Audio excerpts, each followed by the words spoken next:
19h di waxtu xibaar yi ci seen première chaîne de télévision privée li ci nar a gën a fës. waa Dakar Dem Dikk ne dañuy wéyal seen grève bi donte débloqué nañu compte yi ñi leen wax ni dañuy xaar milliards yi leen pouvoir public yi war a jox te njiitu réew mi digle ko seen njiit bi di Dame Diop wax ni grève bi ñaar fukki millions ci perte la leen di jural bis bu nekk. réewum Sénégal ubbi waat ay frontière am ak waa Guinée ministre de la santé di wax ni teewul dinañ gën a yokk surveillance bi ngir feebar bii di Ebola bañ fee agsi ca sandiniéri guinéen yi seen xol sedd si ñuy wax ni sonnoon nañu loolu bi ñu tëjee frontières yi. ca caaro yi ñu sàcc ab xale bu am fukki weer ak ñeent waajur yi jaaxle dikkal leen ñuy wax ni boo moyul ñu sacrifier seen doom. jaaxle am tamit ca Nigéria ñu sàccaat juróom-ñetti xale yu jigéen waa Boko Haram xamle woon ne ñoo sàcc lim bu takk bu njëkk bi ca bitim réew kilifa yi door di ko naqarlu. waa Dakar Dem Dikk fas yéene wéyal seen grève bi donte nag débloqué nañu compte yi liggéeykat yi di laaj retraite à 60 ans te it ñu leen di faj bu ñu feebaree ñuy wax ni kilifa yi dañ leen a yàgg seetaan te du ñu dakkal grève bi fi lekk amuñu li ñu bëgg Mamadou Awa Ndiaye. bus yi tampaloo ne ay sardine ci seen boîte génnuñu tey ci seen dépôt bi nekk Wakam liggéeykat yi def ay jotaay yu ndaw di xaar seen ndaw ñëw yeggee leen li mu jële ci gisee mag kilifa yi ba mu ne tëll ñëpp daw wuti ko la mu wax du loolu la ñu doon xaar. direction générale dañu jot bataaxal bi levé blocage bi compte Dakar Dem Dikk dañ ko débloqué léegi mu des boo débloqué compte duñu xaar. ba beneen institution ñëw bloqué waat suñuy compte duñ ko def. grève bi di wéy ndem sax kilifa yi wax nañ ne compte yi IPRES bloqué woon génn na ci liggéeykat yi jàpp fi ñu jàpp ay métit ak jàmbat yu fekkante ñoo ko waral. dañu exiger ne milliard bi nga xam ne ministère des finances moo ko signé ak direction générale ne da koy versé xaalis le 17 mars dernier te versé wu ko na ko versé tey jii état moo ñu war a delloo 5 milliards. puisque dañuy avance 1 milliard 4 milliards kon la ñuy desee dañuy wax ban jour la ñuy signé convention bi beneen bi mooy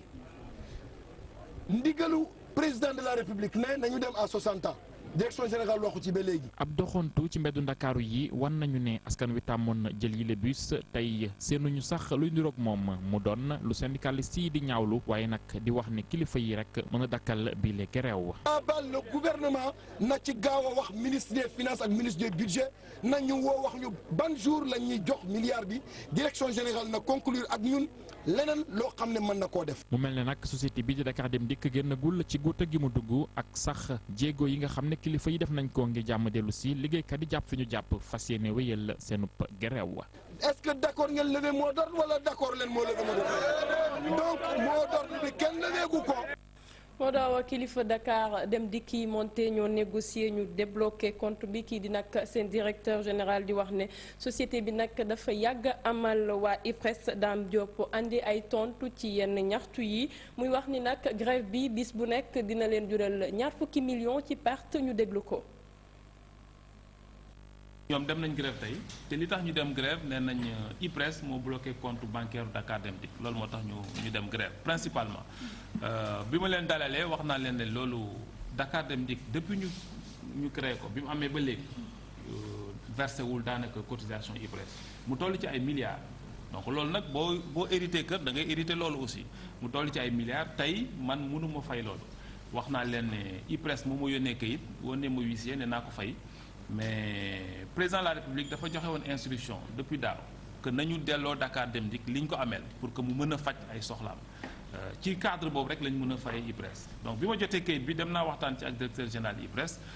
mu d'accord ci ak man ñu def mail-levée tey ci suba gi wax naa syndicaliste yi que jot naa mail-levée bi et que donc tey dinañ débloquer compte yi pour que ñu continuer liggéey. retraite à 60 ans wax naa su ko président waxee ñu war ko jëfee man awma ci problème mënuñu def lu yées li président wax su ko président waxee loolu la ñuy doxee mais entre président wax ko ak ñu jël charte yi nga xam ni moo koy doxal man pare naa aussi pour doxal ko su ko président joxee donc fii Dakar Dem Dikk dafa am ñoo xam ne dañuy dem retraité juróom fukki at ak juróom ñii juróom fukki at ak juróom ñaar ñii juróom benn fukki at benn bés bu Dakar Dem Dikk dawul bu diggante altine ak ajjuma daanaka dinañ ñàkk ñaar fukki millions donc loolu xaalis bu bëri la te kër gi soxla na ko loolu moo tax ma wax travailleurs yi sànq ñaan leen que comme li ci gënoon ëpp solo mooy blocage compte yi réglé nañ ko wan naa leen kayit bi ma directeur général IPRES yónnee ñu lever mot d'ordre bi di ci des ay waxtaan la yoo xam ni mënuñu ko def tey. dinañu gën a yokk nag surveillance bi ci frontières yi ba feebar bi di Ebola du dugg ci Sénégal loole di ay kàddu nag ministre de la santé di Awa Marie Coll Seck gannaaw ba Sénégal ubbiwaatee ay frontières am ak réewum Guinée waaye mu wax ni nag xel yi dalagum nañ jamono ji waaye dinañ yokk xool gi dañ ciy ànd ak Aïssatou Anthia Touré. ginnaaw bu ñu ibbee frontière Sénégal ak Guinée Awa Marie Coll Seck di dalal xelu askan wi mu doon lu war ginnaaw boo xamee musiba bu virus Ebola mën a andi doon na tamit lu war Sénégal jël ay matuwaay bañ a bàyyi loxoom benn yoon na. léegi nag aéroport ak portu Dakar ñu teg fa itam ay jumtukaay ak ay équipement ak ay personnel yoo xam ni pare nañu pour en cas ñu mën a fexe ba nga xam ni. feebar bi su ñëwee ci biir Sénégal itam dinañ ko fexe ba nga xam ni du law léegi nag comme Guinée feebar baa ngi fay wàññeeku te Sénégal ñëpp xam nañu feebar bi xam nañu nu ñuy def surtout raxasu ak saabu walla eau de javel bañ a lekk rabu àll yi loolu yëpp xam nañ ko. kon léegi pare nañ li ñu bëgg mooy ñu def nag léegi surveillance bu dëgër boo xam ni dañuy nekk ci frontières yi di surveiller waaye itam ci biir Sénégal di surveiller ak di continuer di liggéey. waxtu bu Sénégal di ibbi frontière am ak Guinée Médecins sans frontières di wax ni épidémie Ebola moo ngay wéy ba tey Awa Marie Coll Seck di dëggal kàddu yooyule wante muy wax ni réewu Sénégal def na lu wax ngir aar askan wi. ubbi frontière du da ngay dugg rek def lu la neex ubbi frontière su dee épidémie am na da ngay teg waa douane yi waa ñi nga xam ne garde yeeg yépp ak service d'hygiène ak ñooñu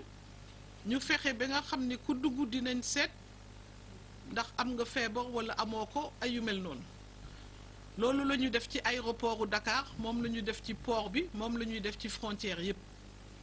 ginnaaw bu ñu tàggatee waa kër docteur ci feebar boobule ministre de la santé di xamle ni tànn nañu ay hôpital bu ci mel ni hôpital Fann ngir dalal bépp cas suspect ci région yi tamit taxawal nañu tamit ay gox yu ñu mel. ay surtout gannaaw loolu marché Sandiniéry moom tey mbégte am fa li ko waral doon frontière yi ñu ibbi Guinée yi fa fekk di wax ne nag sonn nañ loolu bi ñu tëjee frontière bi daanaka mënatuñu woon fay sax seeni luwaas dañ ciy ànd ak Badara Diop. avocat di ab fruit bi nga xamante ni tegoon koy gët daanaka jafe-jafe bu mag la fii ci marché Sandiniéry li ni mel nag doon am gannaaw ba ñu tëjee frontières yi ci diggante Sénégal ak Guinée wante tey jii mu tàmbalee duggaat ci bile marché. loolu man si li ma gis franchement loolu day gën a daaneel économie Sénégal bi xam nga ñun Sénégal fii la ñuy dund te ñi fi nekk dafa bëri. am na daanaka gars yu bëri Guinée am na fii Libanais et les pays européens aussi. bërëb bi nag commerçant yeeg yeneen i doomi Guinée yi nga xamante ni ñu ngi ci biir réew mi fii la ñuy yëngatoo ñoom nag mu di jafe-jafe bu mag ngir ñu nëbb seen kontante gannaaw ba ñu ubbiwaatee frontières yi nga xamante ni ñoom ñoo tàqale Sénégal ak Guinée.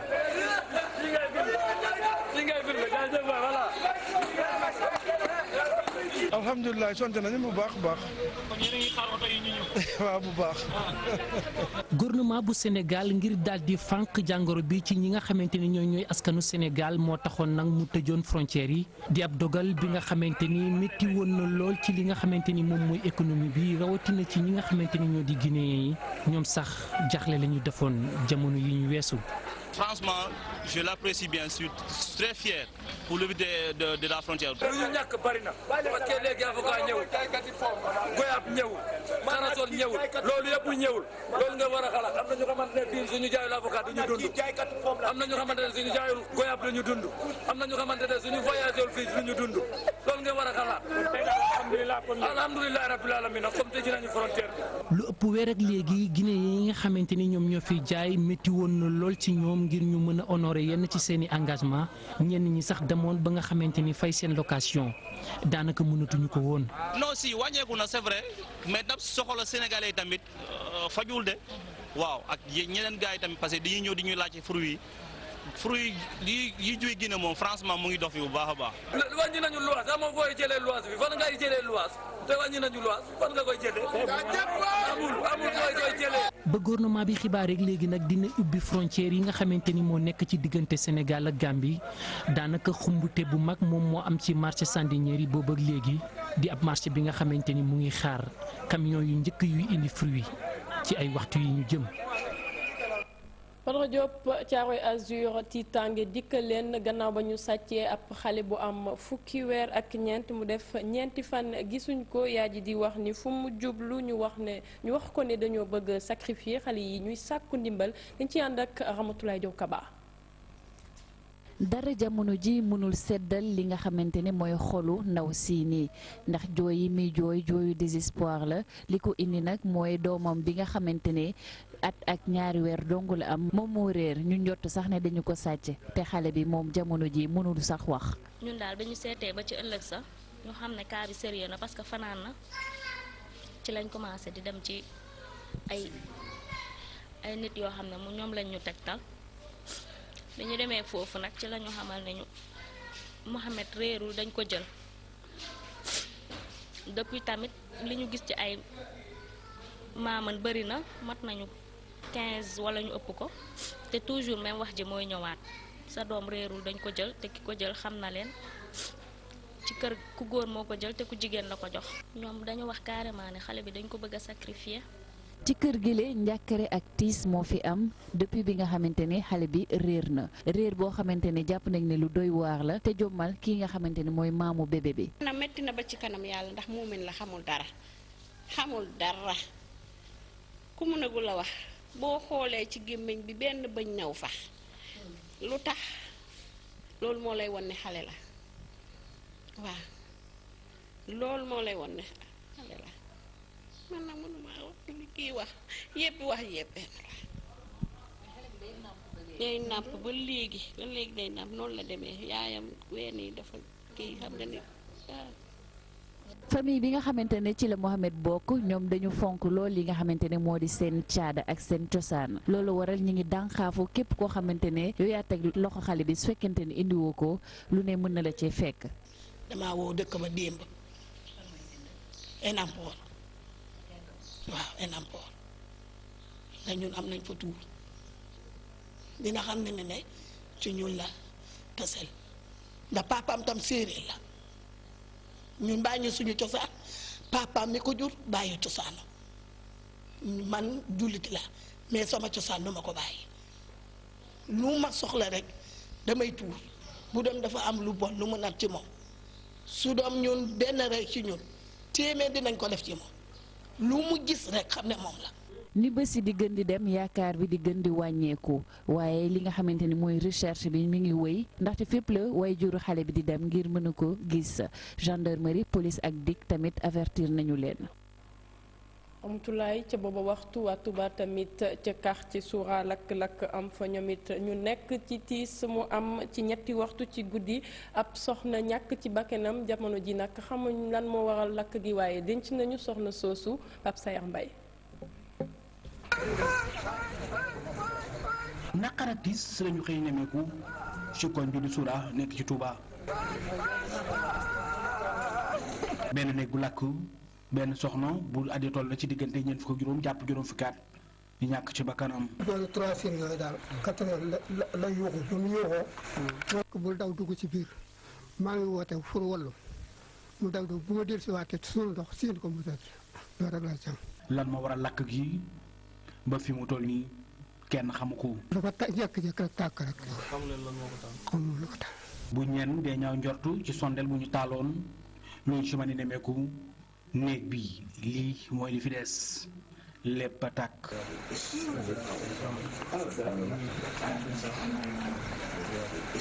ñëwoon ngir wàllu si waa kër gi lakkale honorable député Abdoulaye Seck Sadaga di seen dëkkandoo di sàkku ci kilifa nguur gi ñu jàppale leen ndax seen loxo jotul seen ginnaaw. mbir la moo xam ne dafa tegu ci suñu kaw ñun ñëpp ñu bokk ko ndax ci guddi gi lañ ko jékki-jékki rek dégg yuuxu yi ñëpp koñ bi yëpp daw génn bi ñu egsee moom mi ñu wax ñu ne moom moo ko yee soxna si moo ko yee yeeku ba noppi daw duggaat ci néeg bi xëy na dafa am lu mu doon jël ci biir loolu ci lañ woo sapeur-pompier mu ñëw bi ñu fayee ba pare ci lañ fekk yàlla sunu borom moom na ko muy dogal boo xam ne dogal bu doy war la li ci am solo dañuy lancer appel président de la république di lancer appel premier ministre di lancer appel mbooleem gouvernement Sénégal waaye nattu bi mu egsee dafa fekk yàlla dogal seen loxo jotul seen ginnaaw ñi ngi ñaan ñoom muy état Sénégal ba ci président communauté rurale Touba ñu xool nu ñu leen jàppale bu baax a baax ci seen taxawaay. néewub soxna si ñàkk bakkanam ci lakk gi ñu yóbboon ko ci hôpital Matlaboul Fawzeyni bu Touba ay njabootam mujj nañu ko jël ba jébbal ko suñu borom.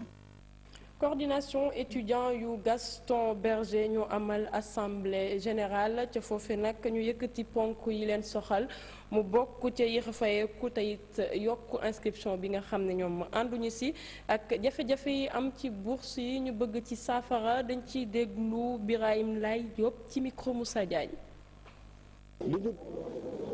li ñu dajale fii tey mooy leeral askan wi ci revendication yu ñu toll. ni ngeen ko xamee yéen ñëpp bi année bi commencé ba léegi université Gaston Berger de Saint-Louis ci ay problème rek la nekk commencé ko si njëlbeen bi ñu tàmbalee année bi ministre de l'enseignement supérieur def ñu fi yónnee 3000 nouveaux bacheliers muy ñetti junni étudiants yu bees bi ñu ko envoyé ba pare ñu koy laaj ay conditions li ñu gis mooy depuis début d'année ba léegi amul benn condition bu baax bu ñu leen teg te waxoon nañ ko si njëlbeen rawatina loolu muy ñoom seeni bourse li ñu gisoon université Gaston Berger mooy étudiant bu fi ñëw da ngay am bourse la quasi totalité des étudiants ñoom dañ doon am seeni bourse waaye tey li ñu wax mooy étudiants yooyu yëpp mënuñu am bourse te li si topp mooy ba léegi nii étudiants yi ñoo ngi nii taxaw kenn jotagu si bourse am te ñoo ngi mois de mai pour wax rek ne étudiants yi sonn nañ ci xaar bi ñu leen di xaarloo depuis boobu dañoo war a am seeni bourse parce que étudiants lañ comme ñëpp ba pare répondre nañ si critères yëpp pour mën a am seeni bourse rawatina loolu ñu jàll si point bi nga xamante ni mooy changement de taux maanaam étudiants yi nga xamante ni dañu jóge ci première année war a dem ci deuxième année ñoom dañu amoon bourse demi bourse maanaam 18000 ci seen première année suñ demee deuxième année nga xamante ni répondre nañ ci critères yëpp texte yi ñu li ñu wax mooy étudiant bu jàll deuxième année ci soo toppee critères da ngaa war a am bourse entière étudiants yi adéquat nañ par rapport ak critères yi léegi lu ñu gis mooy ministre bi waxaguñu dara lu leer ci wàllum changement de taux yi bi ñu commencé suñu revendication ba léegi ñoo ngi ko koy wax fan yëpp ndax mënuñu dem ci ay problème sans pour autant ñoom information yu leer te problème su amee li njëkk mooy nit ñi dañoo war a toog waxtaan génne ay solution te lu ñu dégg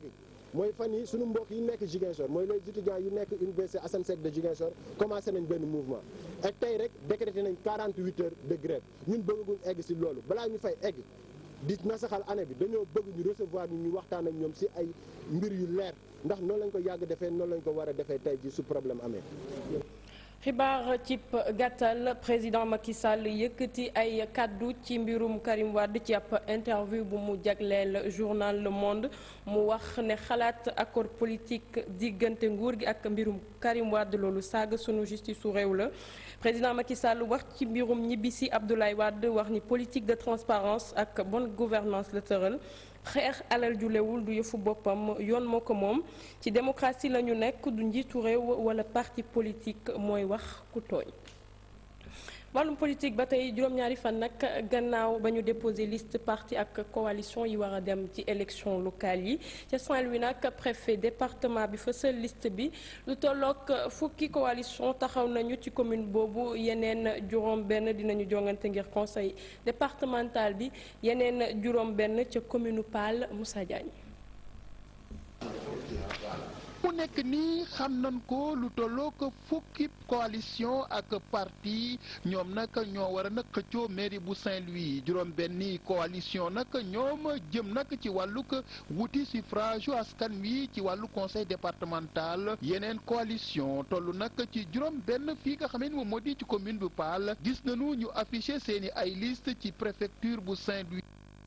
rapidement laa ko xool mais jusqu'à présent daal gisaguma si dara li nga xam ne mën na nekk objet contestation pour le moment waaw. nga xoolaale tamit yeneen liste yi. waaw xool naa liste yëpp par rapport ak seen ay bos. waaw gis naa si bos waaye boo xool suñu liste daanaka booy xool ñu si nekk yu bare dañu dëkk Ndar am ancrage si dëkk bi ba pare dañu néew fit duñu ay saabee si affaire bi. waaw gis naa liste yi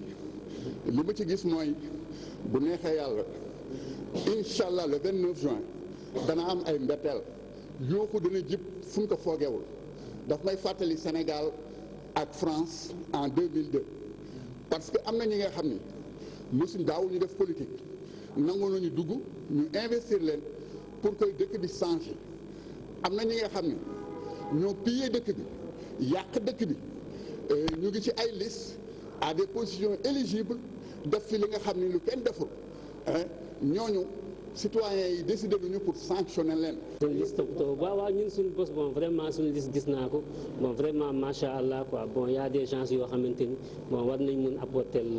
Bamba dara quoi. ci wàllu kilifa yi nga xam ne ñoo ŋànk doxalin bi ñu jàpp nag ni fu mu nekk nii liste yi ak tamit li nga xam ne moom moo di publication bi mën a ni tegoogum na ci yoon. publier nañ liste yi gis ngeen mandataires yaa ngi commencé di ko xool dañ koy yóbbu cour d'appel